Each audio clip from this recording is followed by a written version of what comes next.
Narito tayo ngayon upang matunghayan ang talaga namang nag-iinit at nagbabagang latest issue ni Ate Erica laban sa kanyang pamilya. Sa pagpapatuloy nga ng ating istorya ay sinasabi naman ni Lolo Miguel na talagang walang katotohanan daw ang mga pinagsasabi ng mga tao na kakampi ni Ate Erica. Puro paghahambog lang daw ang mga iyon at talagang walang katotohanan dahil hindi naman sila ganon katulad ng mga sinasabi ng mga bashers nila na mukha daw silang pera, mga gutom na aso at iba pa. Kaya naman galit na galit si Lola Miguel at wala na nga talaga siya sigurong pakialam at hangarin na magkaayos pa sila ni Erica. Tingnan natin. Kunin mo daw para mapagyan natin yung sinasabi nila. So maganda rin yung malaman natin lahat ang pangyayari po. Nandito kami, ating kalinga, para malaman natin ang buong katotohanan bakit umantong sa ganito na salip na magkaisa yung apo at lolo parang hindi magandang nangyayari. Ari niyo po ang pera kung sira naman ang relasyon sa magulo. Ito ang pinakamayaman sa buong mundo. Kung sira naman ang relasyon, wala din silbi po yun. Ang malaga po yung magandang samahan. So, yung mga sinabi pa nila, hindi totoo pala. Naghahambog lang. Sinungaling. Sa din yung imitoris niya, butog yun? Si Torres. Hindi sila niyang... Inilahad pa nga ng tita ni Ate Erica na napakarami daw bagay ang binili ni Sir Jun A. unang negosyanteng mayaman para kay Ate Erica at sa kanyang mga pamilya. Binilan nga siya nito ng lote, ng bahay pati na rin ng NMAX at tricycle. Ayon naman kay Lolo Miguel ay sinabi daw ni Sir Jun A na ang tricycle na yon ay pang pamilya.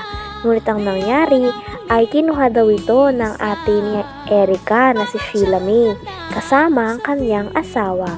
At hindi nga din ito nagagamit ng buong pamilya ni Ate Erica dahil ang mga pinamigay at tinulong ni Sir Jun A para kay Ate Erica ay talagang tinatago ng ate niya na si Sheila May. Kaya na alam mo, ibinubulgap. Meron na palang motor si Erica, Max. Oo, meron. Anong pala yung motor niya? Murang iya pa. Mabuti, may lisensya naman yun. Kinunan yun nila sila, di ko anig yun eh. Ang lisensya, Isisya sila. talagang Si Arnie, mahal na mahal ni yung mahal na mahal ni John Lee, ano? sila po sa naga. Tapos sa may loto sa dait. May luto siya. Wow, grabe, congratulations. Tapos may bahay pang maganda. Walang masamang tumulong. Meron lang kasi nagpabot ng reklamo sa atin. Itong si Lolo Mig saka Jimmy. Tita po niya yan. Bakit yung gano'n nangyari? May ilang square meter yun. Awan ko po, hindi man po ba nagkahaman doon. Basta alaman ko lang na talagang sila. So yung bahay dito, malaki din. Malaki din. Yung ang buka nun ay 22 yata. Ang katahap. May pruweba nga ang tita ni Ate Erica na sinasabihan silang mga gutom na aso ng mga tao na kakampi ni Ate Erica. Kaya naman pinakita ng tita ni Ate Erica ang chat na ito sa kanila.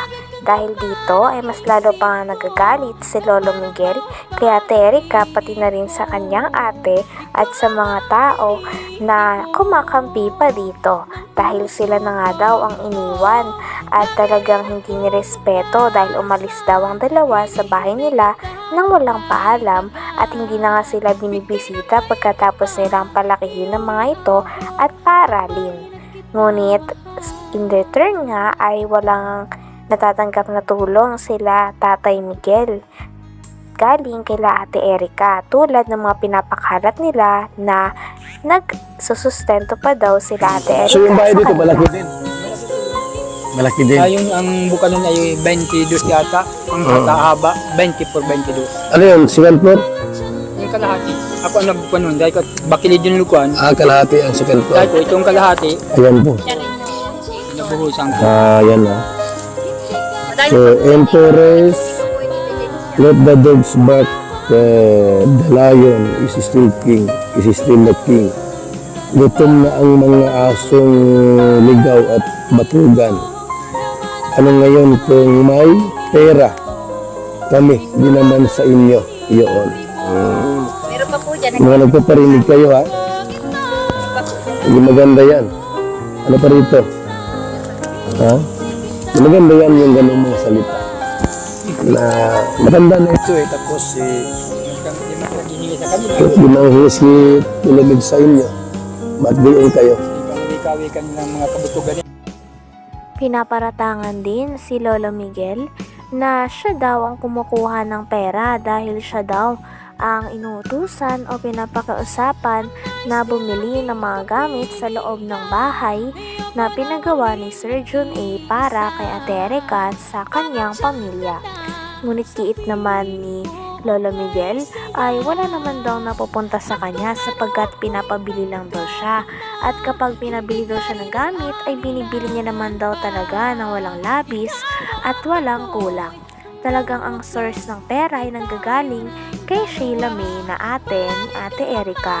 Dahil sa kanya daw nagpapadala at siya ang kumakausap kay Sir Jun A. Sabi pa nga ni Kalingap Val Santos Matubang ay may tuturing talaga na parang buhay prinsesa si Sheila May dahil may mga taga-utos ito. Ano? Parang kinokomentin mo si Papa na Susunod ito, Teresita. ano din po sa ilaber po din yun. Dami po niya. Oo.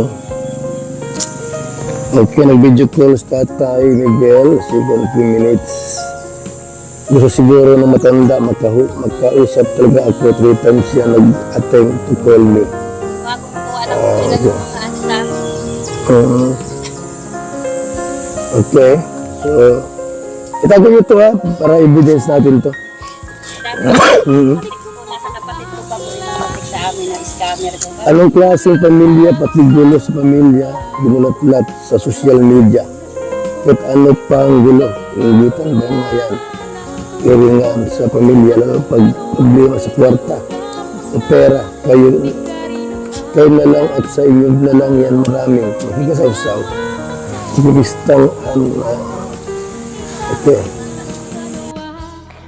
Talagang hindi nga dito pabor si Kalingap Val Santos Matubang at ayaw na ayaw niya daw ang mga post at pagpaparinig tungkol sa pamilya ni Ate Erica dahil parang below the belt na nga ang mga pinagsasabi ng mga ito at talagang mas larang nasasaktan ang lolo at lola pati na rin ang buong pamilya ni Ate Erica sa mga naririnig nila. Talagang hindi nga daw ito maganda lalo na para sabihan nila ang mga tao at pamilya na nagpalaki o nag-aruga kay Ate Erica at sa kanyang ate nung bata pa sila. Kita. Mga ilaber din po yan. Ano rin po Mm. mga grupo po.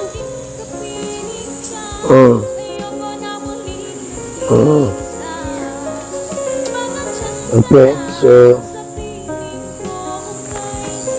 may mga hindi magandang salita, no?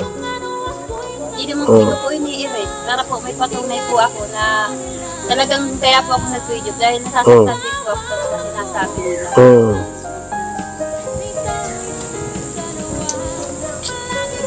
Okay.